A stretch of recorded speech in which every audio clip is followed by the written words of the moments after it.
എൻ്റെ പേര് ആഷ്ലി ബാബു. ഞാൻ കോട്ടയം ജില്ലയിൽ നിന്ന് വരുന്നു. ഞാൻ ആദ്യമായി ഉടമ്പടി എടുക്കുന്നത് 7/10/2022 ഞാൻ ഉടമ്പടി എടുക്കാനുണ്ടായ കാരണം എന്ന് പറയുന്നത്, ഞാൻ 3 പ്രാവശ്യം OETയുടെ എക്സാം എഴുതിയിട്ടും എനിക്ക് വേണ്ടത്ര സ്കോർ ലഭിച്ചിരുന്നില്ല. അപ്പോൾ എൻ്റെ ഫ്രണ്ട് പറഞ്ഞു, ഞാൻ എൻ്റെ ഫ്രണ്ടുമായി വന്നാണ് ഇവിടെ വന്ന് ഉടമ്പടി എടുത്തത്. ഞാൻ എൻ്റെ ആദ്യത്തെ ഉടമ്പടിയിൽ നിന്നുകൊണ്ട് 2 പ്രാവശ്യം OETയുടെ എക്സാം എഴുതി. പക്ഷേ അതിനെനിക്ക് ലിസണിങ്ങിന് സ്കോർ ലഭിക്കുന്നില്ലായിരുന്നു. അതിൻ്റെ കാരണം എന്നത്, ഞാൻ OET എങ്ങനെയെങ്കിലും ജയിക്കണം എന്നുള്ള ഒരു ലക്ഷ്യത്തിൽ മാത്രമാണ് വന്ന് ഉടമ്പടി എടുത്തത്. പിന്നീട് പക്ഷേ എനിക്ക് ആ ആദ്യത്തെ ഉടമ്പടിയിൽ ആത്മീയമായി ഒരുപാട് വളരാൻ സാധിച്ചു. ഞാൻ ജനുവരി 10 വന്ന് ഉടമ്പടി പുതുക്കി. ജനുവരി 14 ഞാൻ OETയുടെ എക്സാം എഴുതി. അതിൻ്റെ റിസൾട്ട് വന്നപ്പം എനിക്ക് ലിസണിങ്ങിന് B സ്കോർ ലഭിച്ചു. അങ്ങനെ ഞാൻ എൻ്റെ ന്യൂസിലാൻഡ് പ്രോസസ്സിങ് സ്റ്റാർട്ട് ചെയ്തു. പക്ഷേ എൻ്റെ ന്യൂസിലാൻഡ് പ്രോസസ്സിങ് സ്റ്റാർട്ട് ചെയ്തപ്പം ഭയങ്കര തടസ്സങ്ങളായിരുന്നു. പക്ഷേ എൻ്റെ ഓരോ തടസ്സങ്ങളും എന്നെ ദൈവത്തിലേക്ക് കൂടുതൽ അടുപ്പിക്കുകയായിരുന്നു ഉണ്ടായിരുന്നത്. എനിക്ക് OETയുടെ റിസൾട്ട് വരുന്നതിന് മുമ്പ് ഞാൻ മാതാവിനോട് പ്രാർത്ഥിച്ചത് ഇങ്ങനെയായിരുന്നു: അമ്മ, എനിക്ക് പോകാൻ ആഗ്രഹമുള്ള ഒരു രാജ്യം എന്ന് പറയുന്നത് അയർലൻഡാണ്. പക്ഷേ അത് എൻ്റെ ഇഷ്ടമാണ്. പക്ഷേ അമ്മയുടെ ഇഷ്ടമുള്ള ഒരു രാജ്യത്തിനുള്ള സ്കോർ തന്നാൽ മതി. ഇനി എനിക്ക് OET പാസ്സാകാൻ കഴിഞ്ഞില്ലെന്നുണ്ടെങ്കിൽ ഞാൻ UK കെയറായിട്ട് പോവുകയാണെന്നായിരുന്നു.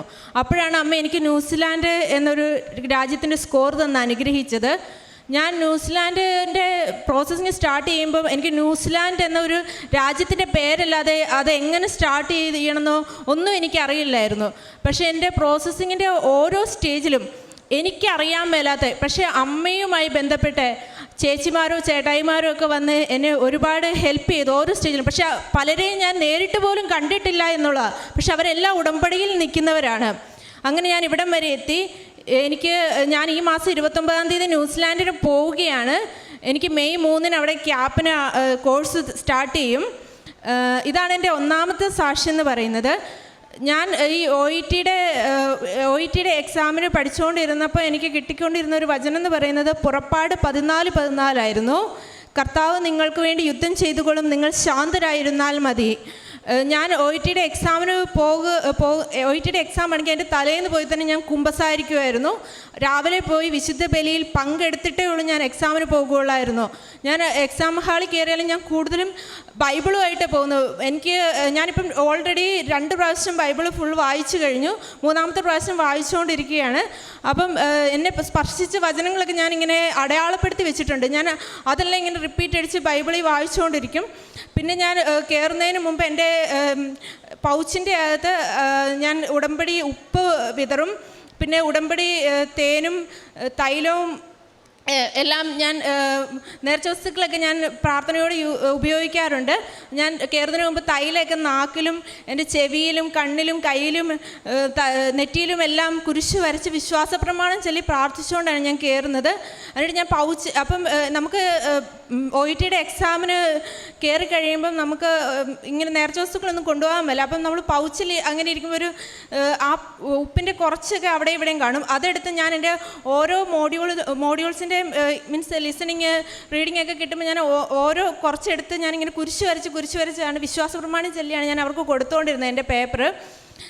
ഇതായിരുന്നു എൻ്റെ ഒന്നാമത്തെ സാക്ഷ്യം. എൻ്റെ 2ാമത്തെ സാക്ഷ്യം എന്ന് പറയുന്നത് എൻ്റെ മൂത്ത ചേച്ചിക്ക് വേണ്ടിയാണ്. എൻ്റെ മൂത്ത ചേച്ചി ഒരു ഹൈസ്കൂൾ അധ്യാപികയാണ്. ചേച്ചിക്ക് 2 വർഷമായിട്ട് ചേച്ചിയുടെ അപ്പോയിൻമെൻറ്റ് പാസ്സാകുന്നില്ലായിരുന്നു. അത് ഞാൻ എൻ്റെ ഉടമ്പടിയിൽ ഒരു നിയോഗമായി വെച്ച് പ്രാർത്ഥിച്ചതിൻ്റെ ഫലമായി ചേച്ചിയുടെ അപ്പോയിൻമെൻറ്റ് പാസ്സായി കിട്ടി. പിന്നെ എൻ്റെ 3ാമത്തെ സാക്ഷ്യം എന്ന് പറയുന്നത് ചേട്ടായിക്ക് വേണ്ടിയാണ്. ചേട്ടായി എന്ന് പറയുന്നത് എൻ്റെ 2ാമത്തെ ചേച്ചിയുടെ ഹസ്ബൻഡാണ്. ചേട്ടായിയുടെ ജോലി റിസൈൻ ചെയ്തിരുന്നു. അത് കഴിഞ്ഞ് ചേട്ടായിക്ക് ജോലിയൊന്നും ലഭിക്കുന്നില്ലായിരുന്നു. അത് ഞാനൊരു നിയോഗമായി പ്രാർത്ഥിച്ചതിൻ്റെ ഫലമായി ചേട്ടായിക്ക് അയർലൻഡ് ഗവൺമെൻറ്റിൽ ഇപ്പോൾ ഒരു ജോലി ലഭിച്ചു. പിന്നീട് എനിക്ക് കോവിഡിൻ്റെ സമയത്ത് കോവിഡ് വന്നതിൻ്റെ ഒരു സൈഡ് എഫക്റ്റായിട്ട് എനിക്ക് ഭയങ്കരമായി വിട്ടുമാറാത്തൊരു നടുവേദന ഉണ്ടായിരുന്നു. ഞാൻ പല ഡോക്ടേഴ്സിനെയും കാണിക്കുമ്പോഴും അവരെനിക്ക് കുറേ പെയിൻ കില്ലേഴ്സ് തരുന്നല്ലാതെ പ്രത്യേകിച്ച് ട്രീറ്റ്മെൻ്റ് ഒന്നും ഇല്ലായിരുന്നു. ഞാൻ ഉടമ്പടി നേർച്ച വസ്തുക്കളായ ഉടമ്പടി തൈലം, തേൻ, ഉപ്പ് ഇവ ഉപയോഗിച്ച് പ്രാർത്ഥിച്ച് വിശ്വാസ പ്രമാണം ചൊല്ലി പ്രാർത്ഥിച്ച് ഉപയോഗിച്ചതിൻ്റെ ഫലമായി എനിക്ക് നടുവേദന വിട്ടുമാറി. പിന്നെ ഞാനിവിടെ നിന്ന് ഉടമ്പടി എടുത്ത് പോകുന്ന ഫസ്റ്റ് ഉടമ്പടി എടുത്ത് പോകുന്ന നെക്സ്റ്റ് ഡേ എനിക്കൊരു വലിയൊരു ആക്സിഡൻറ്റ് ഉണ്ടാകേണ്ടതായിരുന്നു. അതിൽ നിന്ന് മാതാവിൻ്റെ നീല മേലങ്കയ്ക്ക് അകത്ത് പൊതിഞ്ഞ് സംരക്ഷിച്ചു. അതുപോലെ തന്നെ എൻ്റെ കുടുംബാംഗങ്ങൾക്കും പല പല അപകടങ്ങളുണ്ടായപ്പോഴും എല്ലാം അമ്മയുടെ ഒരു പ്രത്യേക ഇടപെടലിൽ അവർക്കൊന്നും ഒരു പോറലും ഏൽക്കാതെ അമ്മ പ്രത്യേകമായി സംരക്ഷിക്കുന്നുണ്ട്. ഞാൻ ഇവിടെ നിന്ന് ആദ്യമായി ഉടമ്പടി എടുത്ത് പോകുന്ന സമയത്ത് ഇവിടുന്ന് ഞാൻ എൻ്റെ യാത്ര സ്റ്റാർട്ട് ചെയ്ത് എൻ്റെ വീട്ടിലെത്തുന്നിടം വരെ എനിക്ക് മാതാവിൻ്റെ ഒരു മുല്ലപ്പൂവിൻ്റെ നല്ലൊരു സുഗന്ധ അഭിഷേകം ഉണ്ടായിരുന്നു. പിന്നെ എൻ്റെ കുടുംബാംഗങ്ങളാണ്, എൻ്റെ അമ്മയാണെങ്കിലും പപ്പായൊക്കെ ആണെങ്കിലും ജപമാല ചെല്ലുമ്പോഴും സായാഹ്ന പ്രാർത്ഥനയ്ക്കൊക്കെ മുല്ലപ്പൂവിൻ്റെ ഒരു പ്രസൻസ് അവർക്കെല്ലാം അത് ആ മാതാവിൻ്റെ പ്രസൻസ് ഫീൽ ചെയ്യാൻ സാധിച്ചിട്ടുണ്ട്. എൻ്റെ കാരുണ്യ പ്രവർത്തികൾ എന്ന് പറയുന്നത് ഞാൻ പൊതിച്ചോറ് നാഗമ്പടം ബസ് സ്റ്റാൻഡുകളിലും മെഡിക്കൽ കോളേജിൻ്റെ പരിസരത്തൊക്കെ കൊണ്ടുപോയി വിതരണം ചെയ്യാറുണ്ട്. നവജീവനെ കൊണ്ടുപോയി പൈസ കൊടുക്കാറുണ്ട്, ഡ്രസ്സ് കൊടുക്കാറുണ്ട്. പിന്നെ എന്നോട് OETക്ക് ആരെങ്കിലും ഹെൽപ്പ് ചോദിച്ചാൽ ഞാൻ അവരെയൊക്കെ എല്ലാം ഹെൽപ്പ് ചെയ്യാറുണ്ട്. 3 പേർക്ക് ഞാൻ സ്പീക്കിങ്ങിന് ക്ലാസ് എടുത്ത് കൊടുക്കുന്നുണ്ടായിരുന്നു. പിന്നെ ബാക്കി മോഡ്യൂൾസ് എനിക്ക് അറിയാവുന്ന പോലെയൊക്കെ ഞാൻ പറഞ്ഞു കൊടുക്കും. പിന്നെ ആരെന്നോട് എന്ത് ഹെൽപ്പ് ചോദിച്ചാലും എന്നെക്കൊണ്ട് പറ്റുന്നത് പോലെയൊക്കെ ഞാൻ ഹെൽപ്പ് ചെയ്യാറുണ്ട്.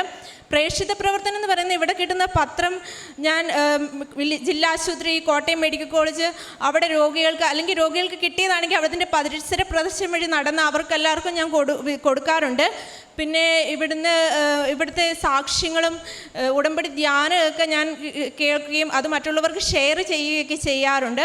പിന്നെ എൻ്റെ ആത്മീയ ജീവിതം എന്ന് പറയുന്നത് നേരത്തെ ഞാൻ ഉടമ്പടി എടുക്കുന്നതിന് മുമ്പ് ഞാൻ ഞായറാഴ്ച പള്ളിയിൽ പോകും, കുടുംബ പ്രാർത്ഥനയുണ്ട്, ഒരു മാസം അല്ലെങ്കിൽ 2 മാസം കൂടുമ്പോൾ ഒന്ന് കുമ്പസാരിക്കും, ഇത്രയേ ഉള്ളായിരുന്നു.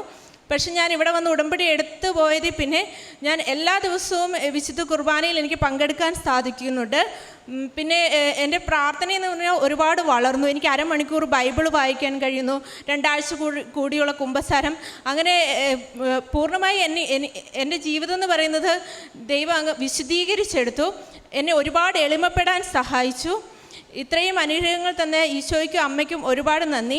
ഇനി എനിക്ക് ഇവിടെ വന്ന് സാക്ഷ്യം പറയാൻ കഴിയുമെന്ന് ഞാൻ പൂർണ്ണമായി വിശ്വസിക്കുന്നു. അമ്മയുടെ മകളായി ജീവിക്കണമെന്ന് ഞാൻ ആഗ്രഹിക്കുന്നു. വിശുദ്ധ ഗ്രന്ഥത്തിൽ സെഫാനിയ പ്രവാചകൻ്റെ പുസ്തകം 3:17 തിരുവചനം പറയുന്നു, നിന്റെ ദൈവമായ കർത്താവ്, വിജയം നൽകുന്ന യോദ്ധാവ് നിന്റെ മധ്യേ ഉണ്ട്.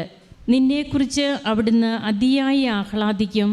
തൻ്റെ സ്നേഹത്തിൽ അവിടുന്ന് നിന്നെ പുനഃപ്രതിഷ്ഠിക്കും. തൻ്റെ ആത്മീയ ജീവിതം എങ്ങനെയായിരുന്നു എന്നും ഇന്ന് എങ്ങനെയാണ് കർത്താവിനോട് ചേർന്നുള്ള ഒരു ജീവിതം ഈ മകള്, അതായത് നിന്നെ പുനഃപ്രതിഷ്ഠിക്കുമെന്നാണ് പറയുക. ഒരു പുനർജീവിതമാണ് ഉടമ്പടി ജീവിതം. നമ്മളായിരുന്ന തലത്തിൽ നിന്ന് നമ്മെ ഉയർത്തുന്ന, അത് ബോധ്യത്തോടെ നാം തന്നെ ചെയ്യുന്നതാണ്. ആരും നമ്മെ നിർബന്ധിച്ച് നമ്മെ ചെയ്യിപ്പിക്കുന്നതല്ല. അപ്പോൾ ആ ആത്മീയ ജീവിതത്തിൽ മാറ്റങ്ങൾ വരുമ്പോൾ സ്വാഭാവികമായും നമുക്ക് കൃപകൾ കൊണ്ട് നാം നിറയും. അങ്ങനെ ദൈവം അങ്ങനെയാണ് നമ്മുടെ ജീവിതത്തിൽ പ്രസാദിച്ച് നമുക്ക് വേണ്ടിയിട്ട് ഓരോ കാര്യങ്ങൾ ചെയ്യുക. ഈ മകളുടെ OET എക്സാമും അതിൻ്റെ ആദ്യമേ എത്ര പ്രാവശ്യം എഴുതി, എന്നാൽ പിന്നീട് ഉടമ്പടി എടുത്തതിന് ശേഷം തനിക്ക് ഒത്തിരി ബുദ്ധിമുട്ടുണ്ടായിരുന്ന മോഡ്യൂളിന് എങ്ങനെ ഏത് സ്കോർ ലഭിച്ചു. ഇപ്പോൾ വിദേശത്തേക്ക് പോകുവാനായിട്ട് ഈ മകൾ എല്ലാം തയ്യാറായി നിന്ന് ഇവിടെ വന്ന് സാക്ഷ്യം പറയുകയാണ്. ബൈബിളൊക്കെ താൻ എത്ര പ്രാവശ്യം വായിച്ചു എന്നും ബൈബിൾ വായിക്കുമ്പോഴുണ്ടാകുന്ന സന്തോഷവും ഇതൊക്കെ തന്നെയാണ് ഇനിയും മുമ്പോട്ടും ഈ മക്കളെയൊക്കെ പിടിച്ചു നിർത്തുന്നത്.